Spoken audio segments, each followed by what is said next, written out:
Okay, so welcome to the next video, and in this video we will be talking about some tips and tricks on how not to overreact or overthink when somebody provokes you. And we've talked about how once you start to understand the art of alchemy, universe, God, your higher self, however you want to look at it, really does start to provide you with the players in the game to really institute a consistent vibrational change, which is what I call catalyst integration. So you get a lot of catalyst people that are going to use the things, and this is why people have that when it rains it pours type thing. And it's always the universe trying to get us to the higher states. And so the easy way of understanding how not to overreact or overthink when we're provoked is to recognize that I'm triggered, and what is this providing me? That could be the cognitive way to look at it, and then the energetic way would be, ooh, there's a storm brewing inside. It's real. And just finding that moment where you can be like, okay, the only way to end this is to go within, which means to just sit with it and not try to project it out with other people and get in entanglements and doing things that are going to cause you to spiral even more. And the more you get responsive to that instead of reactive to it, the easier it gets as time goes on. So let's not forget, it's not easy to sit with that tremendous amount of momentum of our reactionary emotions brewing inside of us and not project it out. It's what we've been doing our whole lives.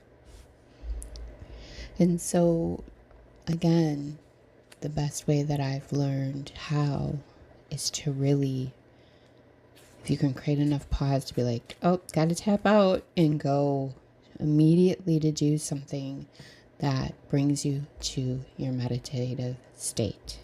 It doesn't have to be meditation. To try to go from 0 to 100 and then back to 0 through sitting there and meditating, that's impossible. And I don't care what anybody says.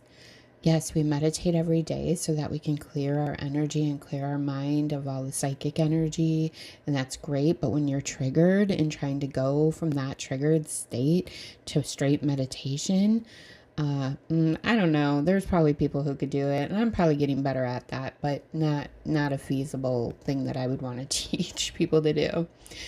And so let's do something else. Let's play sports. Let's paint. Let's sing to ourselves in the mirror. I mean, you would be amazed, and everybody's different. The way our soul ticks and what's vibey and resonant with us is going to be different.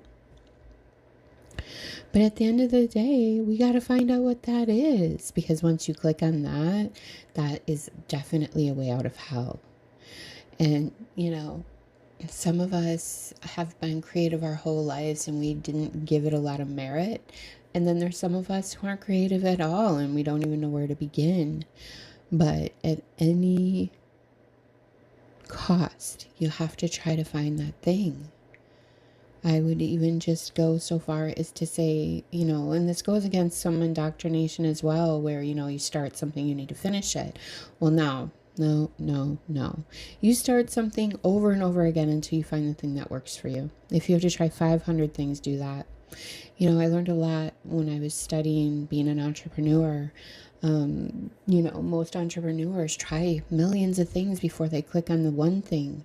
And then I think of the people that aren't willing to try new things, and they're the ones that tend to be the most miserable. So that's just another example of getting, a belief that's not serving us. If you got to go buy a tennis racket tomorrow and go play tennis and be like, this sucks after the first time, cool. Hopefully you went to Goodwill and you spent $6 on the racket and $1 on the ball. Who cares? Don't stick to anything until you find what sticks.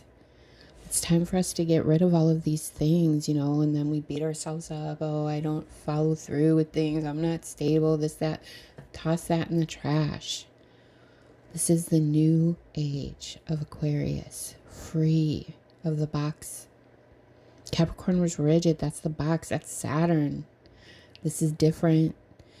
You know, we got to let go of the box. So it's quite the transition. And so I really want you to try to contemplate, what is it that I could do that's super creative and juju that would just make me happy? You know, I know a lot of guys and girls too, they really get into video games and things like that.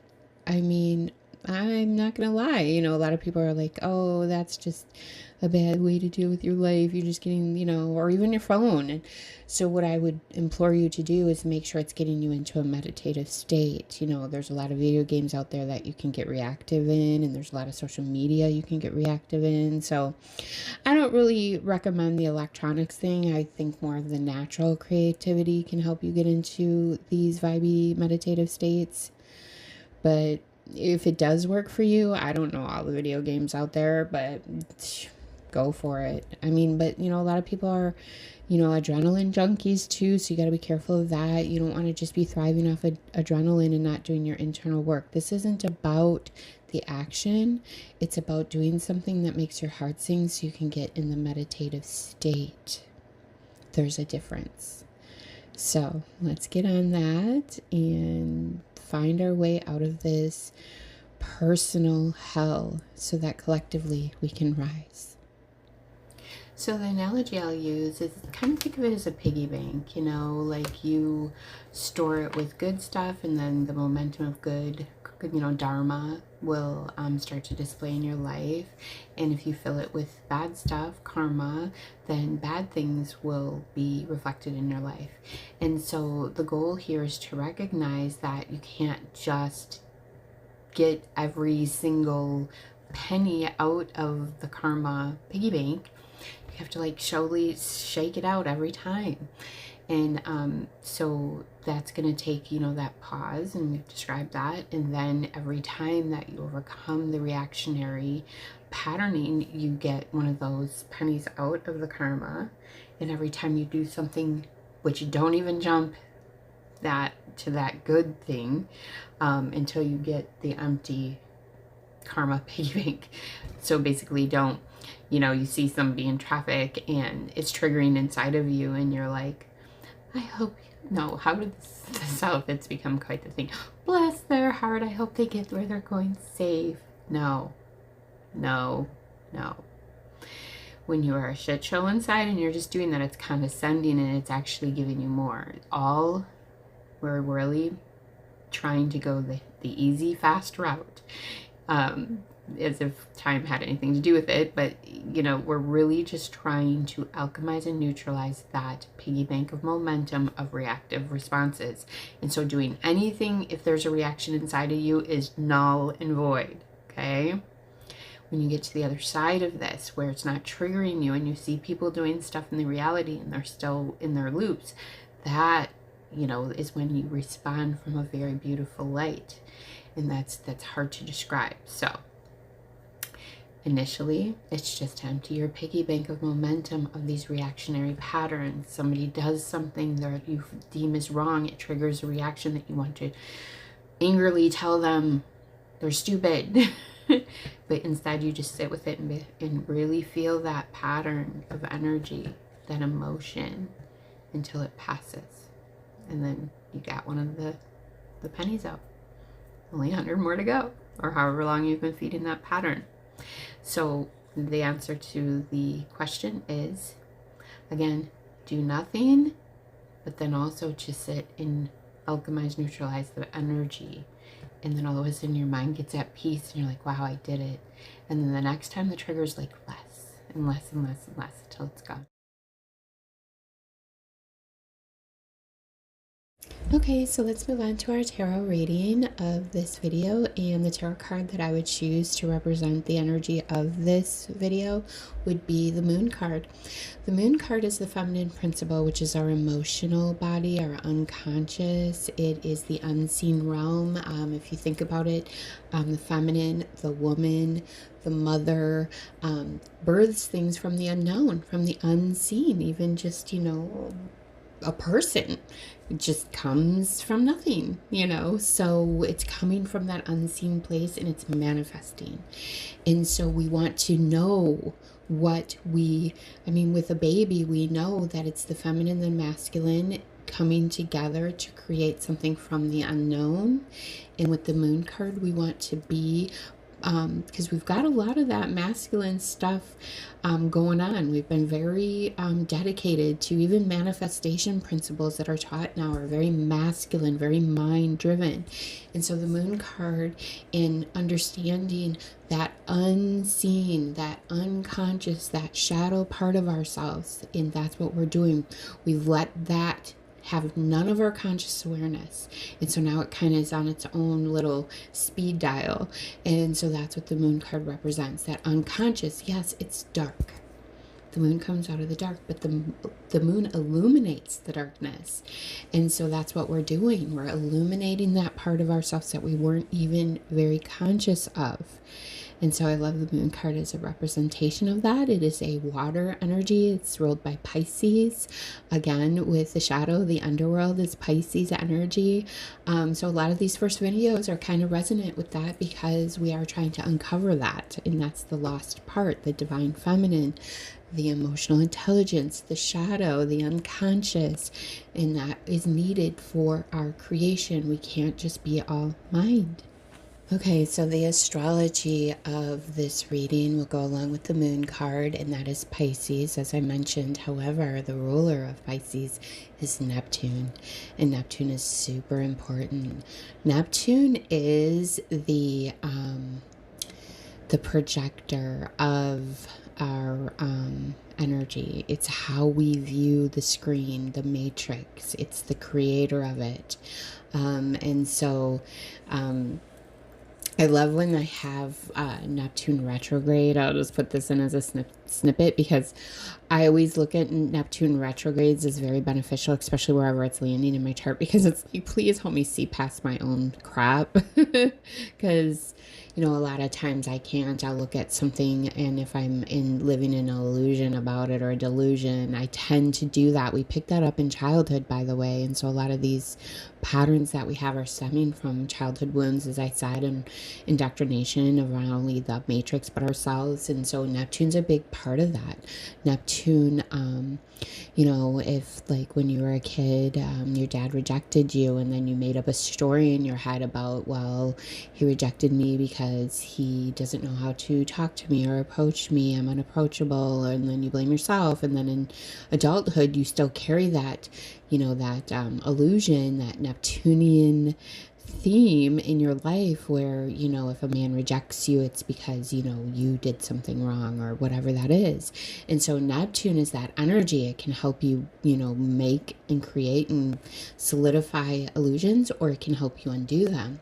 And so the moon card is like that. You bring that illumination and you can shift, because this is your play. It's your matrix of your creation of your mind.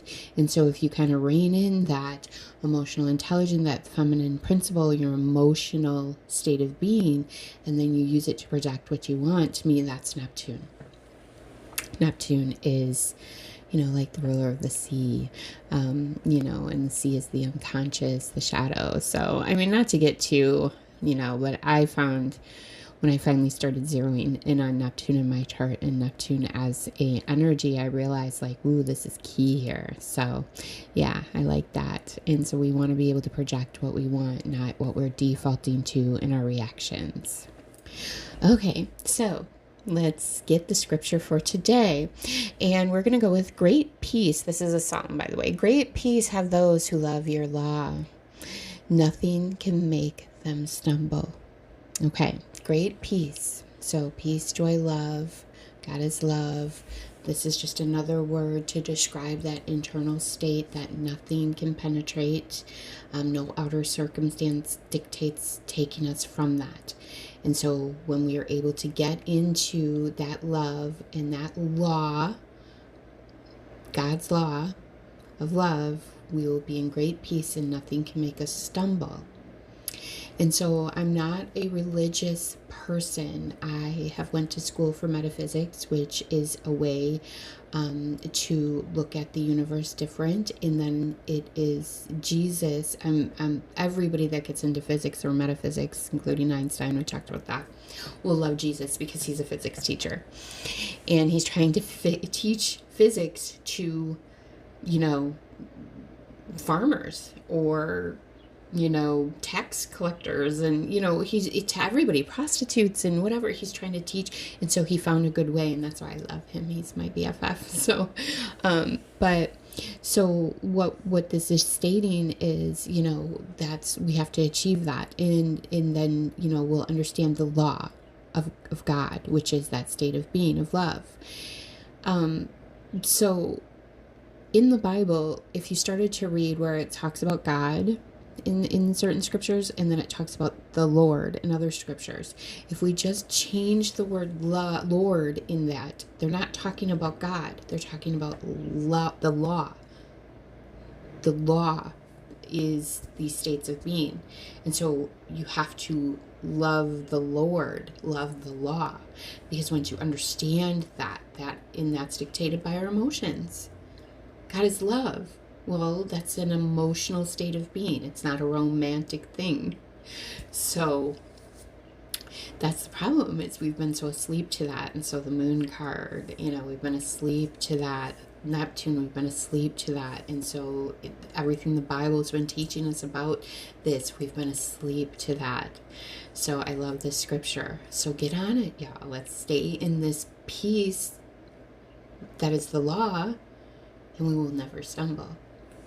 So, in conclusion, I hope you've recognized that your own triggered responses have gotten a lot more momentum as you've gotten older, and this has ignited a desire in you to start trying to neutralize those reactions. If not through this teaching, find something you vibe with, but if it is this, like, share, subscribe, and until next time, take care.